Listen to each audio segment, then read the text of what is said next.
During the Covid time, right, corona के time में ये सभी चीज़ें स्टार्ट हुआ था। मेरे अंकल काफ़ी ज़्यादा एक्टिव थे in stock market and stocks in mutual funds, तो वहाँ से I got to know more about stock market. तो वहाँ से क्यूरियोसिटी आई।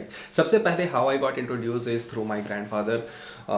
मेरे ग्रैंडफादर गवर्नमेंट जॉब में थे, तो after his retirement he got some retirement, right. तो रिटायरमेंट के बाद जो एट दैट पॉइंट जो चीज़ होता था, like there used to be brokers जिसको आप देते थे पैसा, and he used to trade on behalf of you, जिनको नहीं आता था, राइट। तो he trusted on someone and he had given around 3-4 lakh rupees, और जिसमें से 1.5 लाख रुपए का उनका नुकसान हो गया था।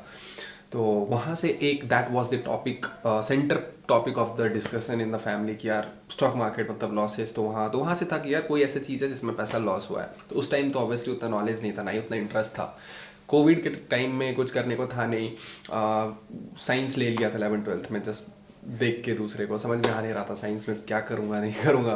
तो but I was sure about one thing कि कुछ बिजनेस से रिलेटेड करना है, कुछ पैसे से रिलेटेड करना है, right. This was the thing जो कि ऑलवेज मेरे को थोड़ा क्यूरियोसिटी आता था कि पैसा, yes, talking about money is good. तो वहाँ से सभी चीज़ें ठीक हुई, and I still remember getting in to my college in Dehradun. उसके बाद आई स्टार्टेड लर्निंग इट, चीज़ें किया, and I was not so serious till my college as I have done so many things. मैंने बैंक निफ्टी किया, मैंने futures किया, मैंने options किया, मैंने इक्विटी में इंट्राडे करा, मैंने स्विंग ट्रेडिंग ट्राई करा। But I was always good at swing, I was always good at capturing the momentum. ये मेरे दोस्त भी बोलते थे कि आप जब स्विंग ट्रेडिंग करते हो तो you are good at that, so focus on that. But yeah होता है ना, क्विक मनी बनाना, जल्दी पैसे बनाना है, was not having that psychology, was not having that mindset. College में लगता था यार ऑप्शंस करेंगे, 10,000 का कैपिटल है, डेली 500-1,000 रुपये निकलेगा, तो it would be around 25,000-22,000 rupees per month. तो बहुत अच्छे से चीज़ों को कर लेंगे। But yeah we know that it doesn't happen like that. उसके बाद कॉलेज के बाद ऑलमोस्ट 1 साल या 6-7 महीने का मेरा ब्रेक आ गया था in trading. The reason being job को लेके, प्लेसमेंट को लेके थोड़ा कंफ्यूज हो गया था, मैं क्या करूँ, इधर जाऊँ, क्या करना है। तो उसके बाद I have completely made another video on that कि कैसे मैंने जॉब छोड़ के उसके बाद I got into this trading.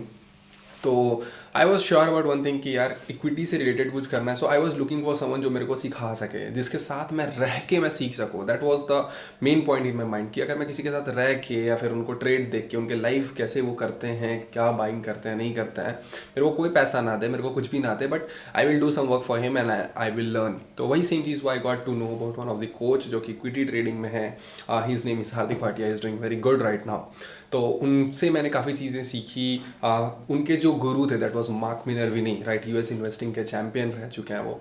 तो I got to know, I got introduce to his books. तो वहाँ से मैंने बुक पढ़ा, I got to know more about the concepts, कैसे बड़े मोमेंटम कैप्चर करते हैं। एंड नाउ अभी तो चीज़ें स्टार्ट हो गई है, I could able to capture good momentums यार। अगर आप लास्ट रील जाके देखोगे इंस्टाग्राम पे, if you follow me guys, like if you follow me then my Instagram handle is equiman.in। इसके ऊपर भी एक वीडियो बनाऊंगा। लाइक काफ़ी लोग मेरे से पूछते हैं equiman का मतलब क्या है, तो I make a separate video on that. But equiman.in करके एक पेज है, मेरा पेज है, हाँ मेरी पिक्चर है उसमें, प्रोफाइल पिक्चर आप जाके देख सकते हो। तो I have uploaded one video yesterday about one stock जो कि था Thyrocare. I would like to share that with you as well. एक मिनट करा था, तो लेट्स सी जो स्टॉक के बारे में मैंने डिस्कशन किया था, क्या मोमेंटम आया। We are going to see the logics as well, though मैंने ऑलरेडी एक बार बता दिया है, बट फिर से मैं आपको बता देता हूँ। तो this was the stock, right. इसको स्टार्ट करते हैं। तो सबसे पहले आप ये देखो, एक दिन पहले ऑलमोस्ट अभी 8:30 बज रहा है, तो कल मैंने 8:30 बजे ये स्टॉक्स अपलोड करा था।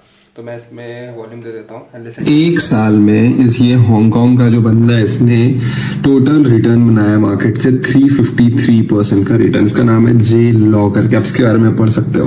अब इस बंदे का कहना है कि आपको अगर इसकी भी स्ट्रैटेजी पता चल जाए फिर भी आप प्रॉफिट नहीं बना पाओगे। क्यों? क्योंकि प्रॉफिट बनाने के लिए उस स्ट्रैटेजी का आपको ये पता होना चाहिए कि कब वो बेस्ट वर्क करती है, कब नहीं वर्क करती है। वो कैसे पता चलेगा? वो पता चलेगा जब ऐसे सारे ट्रेड्स को आप जर्नल करोगे और वो उस मार्केट कंडीशन में आप देखोगे कि कब वो वर्क करता है, कब वो नहीं वर्क करता है। अब लेट्स से जो मेरी एसटीटी की सेटअप है उसके बेस्ड पे एक स्टॉक मैंने निकाला है, that was Thyrocare technologies, right. काफी अच्छा सेटअप है, काफी अच्छा बेस फॉर्मेशन भी है। थायरोकेयर टेक्नोलॉजीज, ये स्टॉक को याद रखना, बाद में इस पे देखेंगे मोमेंटम आया है, कहाँ से आया है, राइट। नाउ लुक एट भी आ रहा है, राइट। यहाँ पे एंट्री एग्जिट भी बहुत अच्छी मिल रही है। अब स्टॉक को लेके जो भी अपडेट होगा मैं अपने इंस्टाग्राम स्टोरी के थ्रू शेयर, राइट। तो थायरोकेयर हमने कल रात में शेयर करा था। Let's go to the trading view and let's see कि थायरोकेयर में मोमेंटम आया है या भी नहीं आया है।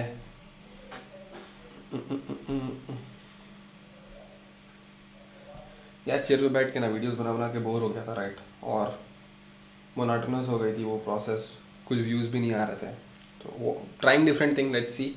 आपको थोड़ी कंटेंट में भी थोड़ी चेंजेस दिखी होगी about the hooks, content, thumbnail. ये स्टॉक था जो मैंने बहुत पहले, अगर आप मेरे कुछ दिन पहले जाके 5, 7, 10 दिन पहले के यूट्यूब वीडियो देखोगे, तो दिस वाज द स्टॉक जो मेरे वॉच लिस्ट में था। इसमें मोमेंटम आया भी, बट उस दिन फेल हो गया था। But now look at the momentum, 15-17% का मोमेंटम, कितना परसेंट का मोमेंटम है? एक minute, it is around 15 to 17% momentum, 17-18% का मोमेंटम है सिंगल डे में, right. This is the stock. अब बात करते हैं थायरोकेयर का, जो हमने कल शेयर करा था।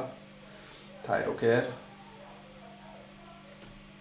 ओह सॉरी, THYRO नहीं होता है ना, थायरोकेयर। क्या बात करते हैं, यस। सो ये लेवल, ये एंट्री था हमारा, मार्केट यहाँ से निकलता है। एंड अगर आप आज भी पूरा देखोगे तो this has given around somewhere 10 से 11% का मोमेंटम सिंगल डे में इसमें आ चुका था। The logic being for selection of the stock is, सबसे पहले तो ट्रेंड था मार्केट में, trend of the stock was very good. उसके बाद एक करेक्शन आया था, पुल बैक था, 20 SMA के पास था। डेली कैंडल पे जब देखा तो volumes were good for the stock, I was getting a very good entry. ये जोन जो था, यहाँ पे बेस फॉर्मेशन काफ़ी अच्छा था। ये जो जोन था दैट ऑलमोस्ट गॉट वीक, क्यों? क्योंकि एक टाइम यहाँ से आया, फिर से इसको ब्रेक करने का ट्राई किया, फिर से सेलिंग आया, फिर से सेम जोन से सेलिंग आया, फिर से व्हेन यहाँ पे जब जाता है ये, तो यहाँ पे देखो सेलिंग बिल्कुल कम हो गई। यहाँ पे एक बार सेलिंग तो आया, बट उसके बाद से यहाँ पे सेलिंग प्रेशर थी नहीं, विच मीन्स कि सेलर्स अब इंटरेस्टेड नहीं थे प्राइस पे सेल करने के लिए। बट दो यहाँ पे बायर्स देखो, even at the higher price they are more interested to buy, which shows की buyers are very optimistic about the stock and they are controlling the price, right. तो उसके बाद एक मोमेंटम आया, we can see the momentum around 10 से 11% का momentum है। So let's keep this video short and इस तरीके के और भी वीडियोस अपलोड होते रहेंगे। इस तरीके के जो मेरे स्विंग ट्रेड्स होता है, जो मेरी वॉच लिस्ट होती है, I keep sharing it through my Instagram as well as मैं यूट्यूब पे भी अपलोड करता हूँ, इन डेप्थ लॉजिक एनालिसिस सभी चीज़ें। तो make sure you don't miss that, and thank you so much for watching this video. Stay tuned for the next video. Till then, take care. Bye bye.